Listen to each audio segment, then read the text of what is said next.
iminsi nsigaje kubaho mw'isi zajya ngenda niyoroheje nibuka umubabaro wo mu mutima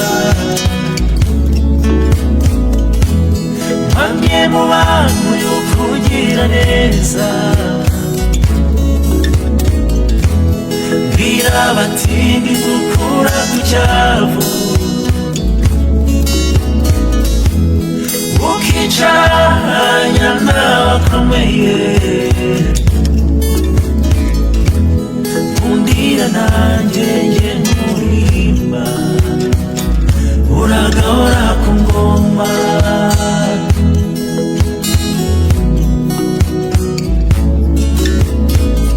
uragahora ku ngoma uragahora ku ngoma uragahora ku ngoma uragahora ku ngoma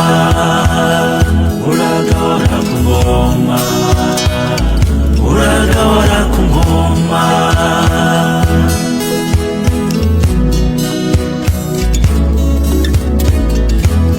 wafashe imitima yacu uyikomeza ku rutare niyo twahura n'ibiduhungabanya ntabwo twahungabana kubera ko ijambo ryawe riradukomeza ijambo ryawe n'urutare uri igitare gikomeye Kristo uri igitare gikomeye Yesu turaguhimbaza turakuririmbira turagushimira ku byiza byinshi wadukoreye imitima yacu iranezerewe imitima yacu yuzuye ibyishimo wabaye umubyeyi wacu waratugabura aho twari dushonje waratwubatse aho twari dusenyutse watugaruriye icyizere mu mitima yacu turagushimira urakoze mwami Imana ahimbazwa himbazwa shyirwa hejuru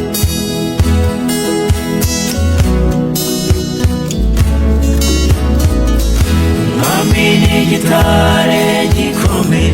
yafashe icyamu kibara gitinda abambuka nimuze twambuke uramagatire Yesu mwami ni igitare gikomeye yafashe icyamu kibara gitinda abambuka nimuze twambuke uramagatire Yesu uramagatire Yesu uramagatire Yesu